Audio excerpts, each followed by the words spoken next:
What's up, guys? It's Scarra here from theScore eSports here with Dardoch after a very dominant 2-0 performance from pretty much one-trick Heck Room player. How was the games?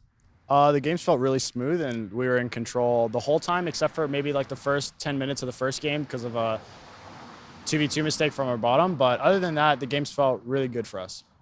So it's really strange to me. You guys played, this is the second game of the week, and usually if you guys lose the first game, you give a lot of scouting resources to the other team. So COG banned Heck Room all 3 games against you. Why do you think NRG didn't really prioritize it? Maybe they thought I didn't practice it or we didn't actually prepare it, and it was just something I played only in solo queue.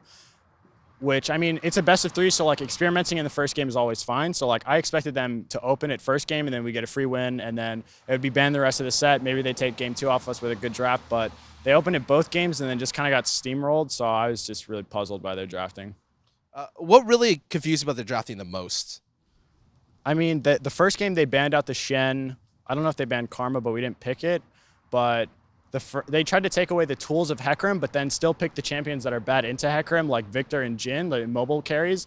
So I still did my job and I still killed them, even though I didn't have the Karma and the Shen on my team, which, like, yeah, they just didn't draft well at all.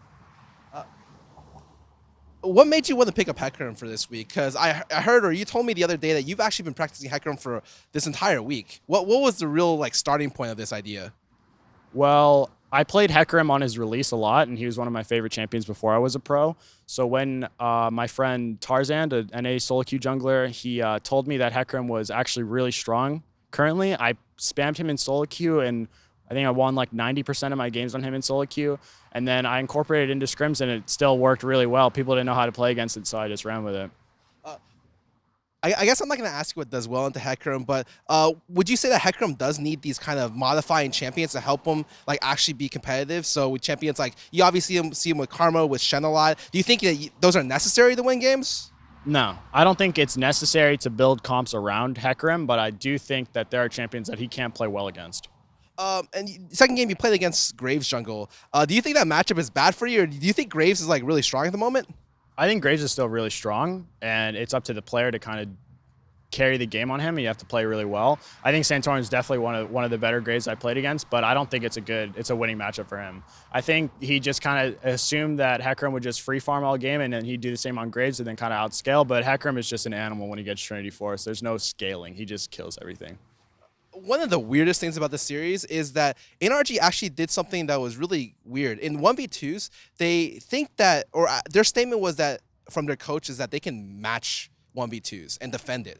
And they tried both games. It ended up being really, really weird for you guys. I think it was the bot lane dive. They tried to defend this 3 with Kiwi in the bush in the first game. And second game, your bot lane tried to push in, and then their Graves is coming down, and it also picked up a kill as well. Were you guys really surprised? Do you think that this is a valid strategy? I think the strategy is pretty okay. It's definitely champion dependent, where I think champions like Braum and Rek'Sai are really hard to dive. So if you match under the turret at the same time and protect your Gnar, it's sort of okay. But I think just playing out the standard 2v1 and then forcing match lanes with Gnar versus Trundle is definitely much better.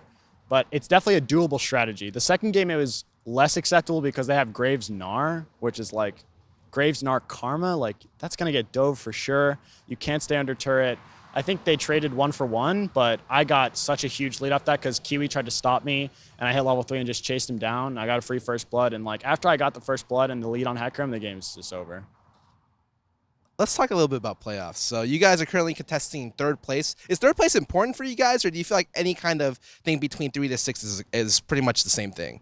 I think 3rd place is definitely best for us. It's like it's sort of like our easiest way to Worlds, where if we get 3rd again, I think we're guaranteed to get Worlds as the 3rd seed, or we get Gauntlet for sure, something like that. But I mean, going through like all the seedings, I don't really care who we play against because it's going to be CLG, C9, NV, or CLG, C9, and then the rest are undetermined. But yeah, I'm not really worried about anybody. But I'd really prefer not to play against CLG or C9 if possible. Let's talk a little bit about CLG. Yesterday, you guys played against CLG. It went to a game 3. CLG came back with an insane comeback. And at the end on Twitter, you said something like, this is what happens in scrims normally this week. It's like you get huge leads in the one team fight. comes and then you guys lose. COG on the reverse actually said in the interview that they spent the entire weekend starting behind and practicing how to recover from there. Do you feel like that's something that you guys are looking into? No, definitely not. We have one of the. I consider myself one of the best early game junglers in NA, just NA in general. I think that we consistently get early leads. It's just our team struggles a bit where we don't know how to play around Rek'Sai, where my team is sort of kind of dependent on me making like the insane engages like you saw in Hecarim where I'm starting all the fights, or Fabi's starting with an arrow, or like on Gragas I have really good games on him. Our team kind of like, I'm the one that's most decisive and doesn't have the nerves or no like, I don't hesitate whatsoever. Like if someone's open to get engaged on, I always go for it instantly. But some of my teammates kind of like, oh, maybe he has flash or maybe he'll react fast enough. Like they kind of think it through their head and then second guess themselves. So when we play champions like Rek'Sai, which is sort of like not really a good engager, but more of like a follow-up engager, we struggle a bit. And that's why we couldn't close out CLG game 3. But I think if we just took Gragas, we would have just stomped them like game 1. Do you feel like this decisive initiation is an important trait for junglers? Like you saw yesterday where Inori beat TSM, Inori coming into P1 actually made them pretty good because he's a decisive initiation jungler. And the same thing is true about a lot of the top teams have this kind of decisive mentality from their jungle players. Okay, about Inori, I think I can curse, right? I think he's fucking great. I think Inori's like really, really fucking good.